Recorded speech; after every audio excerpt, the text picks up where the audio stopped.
Assalamualaikum warahmatullahi wabarakatuh. Ketemu lagi di channel Iwan Irawan Kun. Di video kali ini saya mau berbagi informasi terkait pekerjaan saya di Jepang kepada kalian, teman-teman. Jadi, sebelum lanjut video ini jangan lupa like, komen, dan subscribe. Terima kasih banyak orang-orang semuanya yang udah mensupport saya ya sampai detik ini. Jadi pada intinya, kalau misalkan sebelum-sebelumnya ya, saya sering upload itu seminggu sekali atau bahkan seminggu 2 kali kayak gitu teman-teman. Tapi akhir-akhir ini saya ada sedikit jeda waktu ya, jadi nggak terlalu sering saya bikin video dan upload ke YouTube, dikarenakan memang ada beberapa, hal yang membuat saya itu sulit untuk, membuat ini ya, membuat video-video terkait edukasi di Jepang kayak gitu teman-teman. Ya sebenarnya sih bukan edukasi yang sangat luar biasa sih menurutku ya. Tapi nggak tahu juga kalau misalkan kalian yang membutuhkan informasi ini, ada kemungkinan kalian juga akan menerima manfaatnya teman-teman. Nah jadi pada video kali ini saya mau berbagi ya, berbagi informasi saya kerja di Jepang itu kayak gimana gitu ya. Job saya di bagian apa, kemudian jenis pekerjaan yang setiap hari saya lakukan seperti apa kayak gitu teman-teman. Tapi dikarenakan memang jika disinopsiskan saja ya teman-teman, kita ringkas saja itu, ada kemungkinan tetap membutuhkan waktu yang sangat panjang. Jadi pada intinya kita akan, berpart-part kayak gitu ya teman-teman, part satu part 2 kayak gitu ya. Jadi untuk video kali ini saya mau membahas job kaigo teman-teman. Jadi di job kaigo itu ada beberapa job sebenarnya ya, meskipun dalam satu cakupan nama yaitu caregiver atau kaigo ya teman-teman, perawat kayak gitu ya. Nah, khusus kalau misalkan, kalian mau tahu job saya gitu ya, yang istilahnya nggak terlalu berat, nggak seperti job-job yang lain kayak gitu teman-teman. Karena memang saya tuh di job Kaigo Dai Service. Nah, ada kemungkinan kalian juga baru denger ya, karena memang di LPK atau di tempat-tempat, pelatihan bahasa Jepang pengalaman saya dulu ya, kalau misalkan dikasih tahu jobnya apa, kaigo, ya kaigo aja gitu ya, nggak tahu jenis-jenisnya ada jenis apa aja. Nah, kebetulan yang saya tahu ya teman-teman, memang ada banyak gitu ya, jenis-jenis kaigo tuh. Tapi yang saya tahu yang pertama yaitu day service, kemudian ada tokuyo, kemudian ada yang perawat di rumah sakit, ditambah apa lagi ya, lupa lagi saya. Pokoknya kalau nggak salah ada 5 atau 6 jenis lah gitu ya teman-teman. Yang pasti saya di video kali ini akan membahas yang job Kaigo Day Service yang sekarang saya bekerja di job Kaigo Day Service ini gitu ya. Untuk jenis pekerjaannya ini tuh gampang banget teman-teman. Tapi tetap kita harus mempunyai skill bahasa. Kemudian terlepas dari skill bahasa gitu ya. Job apapun itu kalau misalkan kita bekerja di Jepang otomatis kita wajib punya skill bahasa Jepang yang baik kayak gitu teman-teman. Nah, terus yang kedua, skill menulis, biasanya kan kalau misalkan di Kaigo itu harus jago nulis ya teman-teman, karena memang ada Kiroku kayak gitu. Tapi kalau misalkan di Dai Service itu jarang kita nulis teman-teman, karena memang yang pertama, kalau kita kegiatannya nih ya teman-teman, kalau kita masuk ke jam pekerjaan gitu ya, kalau di saya jam 8.30 itu udah mulai bekerja teman-teman. Itu biasanya kita, sapa biasalah, apa namanya tuh, aisatsu kayak gitu ya, aisatsu, kemudian ada lagi persiapan-persiapan, untuk apa, kayak misalkan foto itu apa, apa tuh namanya foto tuh, bukan cangkir ya teman-teman, tapi si teko elektrik itu kan, kita pasang listriknya, kemudian, mengecek soge gitu ya. Soge itu jadi penjemputan dan pengantaran kayak gitu teman-teman. Penjemputan, si lansia, karena memang kalau misalkan di dai servis itu bukan orang-orang yang menetap tinggal di tempat itu teman-teman, tapi orang-orang yang tinggalnya di rumahnya masing-masing. Kemudian si dai servis ini gitu ya, perusahaan ini menyiapkan mobil penjemputan kayak gitu ya minasang.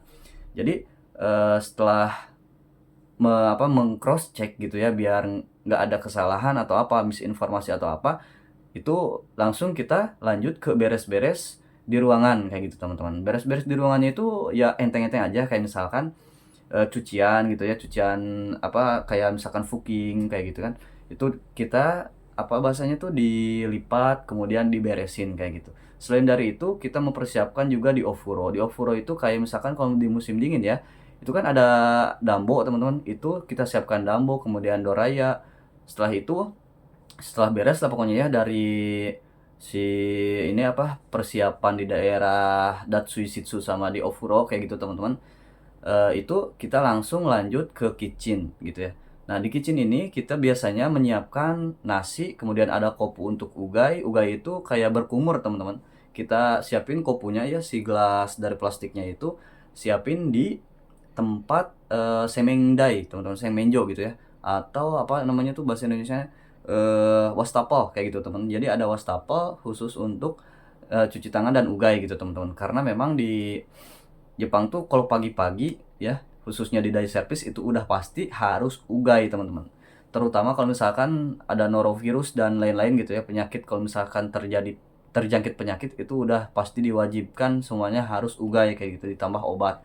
Nah, kalau misalkan nggak ada penyakit apa-apa kayak norovirus dan lain-lain, itu ugainya ugai biasa aja, pakai air putih gitu ya. Air putih normal yang dari keran kayak gitu, teman-teman. Terus kalau misalkan di kitchen itu ya yang tadi nasi, menanak nasi, kemudian menyiapkan piring-piringnya, kemudian ya beres dari kitchen ya cuma itu doang sih. Nah, kalau beres di kitchen, kemudian kita geser ke horu ya, teman-teman, ke aula. Ya, di aula ini kita biasanya nyetel musik gitu ya, nyalain musik, kemudian mempersiapkan dambo juga sama gitu ya, untuk mempersiapkan menyambut si lansia, si Ryo Sasangnya ini dari penjemputan yang ini gitu ya, yang dijemput dari rumah ke sini. Kalau misalkan udah sampai, kita langsung bantu gitu ya, bantu jalan. Kemudian rata-rata kalau misalkan di Kaigo Dai Service itu, teman-teman, orang-orangnya tuh masih bisa beraktivitas mandiri kayak gitu, teman-teman. Tapi ada juga berapa persen, 60% kurang lebih ya, 60-80 itu Ninchisonya udah lumayan lah gitu ya, teman-teman, udah lumayan agak berat. Tapi kebanyakan Ninchisonya itu bukan kebanyakan ya, teman-teman, tapi maksudnya dari 100%, 40%-nya itu Ninchiso tapi nggak terlalu parah kayak gitu, teman-teman. Nah, ditandai Ninchiso ini yang pertama itu biasanya mereka tuh melakukan pertanyaan yang berulang, teman-teman. Melakukan pertanyaan berulang. Contohnya misalkan sekarang hari apa ya? Misalkan kayak gitu. Kemudian sekarang tadi siang misalkan tadi siang saya udah makan belum ya, kayak gitu. Terus bertanya hal-hal yang sama ke orang yang sama misalkan gitu ya, atau ke staf yang lain juga kayak gitu. Nah, setelah beres persiapannya gitu ya, dan persiapannya ini nggak terlalu ribet dan nggak terlalu capek, teman-teman. Cukup dengan waktu kurang lebih 15 menit, satu orang 15 menit itu udah beres. Kemudian si penjemputan ini ada jarak waktu gitu ya, teman-teman. Jadi sejarah waktunya itu sekitar 20 sampai 25 menit, itu ichibing namanya, teman-teman. Jadi penjemputan pertama biasanya datang kayak gitu. Nah, rekomendasi menurut saya buat kalian gitu ya, teman-teman, kalau mau bekerja di Kaigo yang khususnya kerjanya sangat-sangat ringan, yaitu di dai service kayak gitu, teman-teman.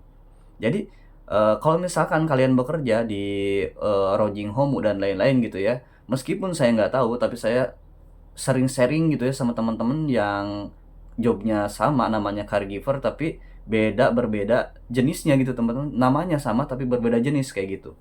Nah, mereka tuh sering agak mengeluhkan yang pertama karena memang berat pekerjaannya. Jadi bukan hanya job Tobi aja, teman-teman, bukan hanya job Gemba aja yang berat gitu ya. Sebenarnya di job Kaigo juga sama berat. Tapi masalah ini akan saya bahas di lain video ya, teman-teman.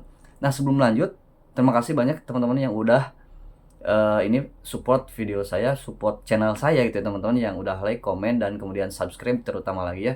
Eh, untuk pada intinya ya, teman-teman, kalau misalkan kalian mengikuti gitu ya, dan ada saran-saran ke depannya saya mau bikin video apa gitu ya, lebih baik kalau misalkan kalian mau tahu tentang jenis pekerjaan saya di Jepang kayak gimana gitu ya, boleh tanyakan di kolom komentar gitu ya, teman-teman. Nah, sedikit lagi ya, teman-teman, ini udah agak sedikit panjang, sedikit lagi saya tambahin. Tadi kan udah beres ya persiapan, kemudian kita menjemput gitu ya dari mobil ke dalam. Untuk khususnya untuk musim dingin itu kan pakai dambo ya, teman-teman. Kalau misalkan musim panas kita biasa nyalain AC kayak gitu. Ya seperti biasanya ya, teman-teman, kalau yang saya lakukan itu setelah mereka duduk, kemudian kita kasih ocha ya, kita siapin ocha yang dari poto tadi yang udah panas gitu ya, ocha panas, teman-teman. Kita bagikan, setelah bagikan kita siapin juga baitaru, teman-teman, baitaru keinya ya. Di antaranya itu kita mengukur suhu tubuh, kemudian mengukur ketsuatsu tuh tekanan darah ya, teman-teman. Tekanan darah setelah beres dari itu kita catat gitu ya di ininya, di Baitaru Hyo-nya, beres itu ya kita berbincang-bincang hangat aja biasa gitu ya teman-teman, nggak terlalu berat-berat kayak misalkan pekerjaan-pekerjaan lain gitu teman-teman. Ini sangat-sangat ringan, tapi gitu ya, ada minusnya yang sangat luar biasa gitu teman-teman. Yaitu tergantung orangnya masing-masing, ketahanan mentalnya masing-masing kayak gitu teman-teman. Dan hal-hal yang sekiranya apa berat berat atau minusnya gitu ya kerja di Kaigo kayak gitu, kita akan bikin videonya di video yang lain ya teman-teman. Nah, setelah beres Baitaru Hyo gitu ya, minasang Baitaru udah kinyu shimashita misalkan ya, kita lanjut ke apa namanya tuh Taiso teman-teman. Nah sebelum Taiso kita tuh biasanya menyapa semua orang gitu kan, aisatsu dan lain-lain, kita bercanda-bercanda dulu. Kemudian setelah beres itu kita memaparkan bahwa hari ini menu makan siangnya apa aja. Karena memang ada makan siang teman-teman. Jadi khusus ada mikage-nya kayak gitu ya teman-teman, dari perusahaan lain yang mengirimkan ke perusahaan kita gitu. Jadi posisinya itu banyak banget sebenarnya yang harus kita persiapkan dan yang harus kita kerjakan teman-teman. Nah, untuk alurnya itu masih banyak banget sih sebenarnya teman-teman ya. Tapi dikarenakan ini videonya terlalu kepanjangan, nanti kita bikin videonya di part selanjutnya. Terima kasih banyak yang udah nonton.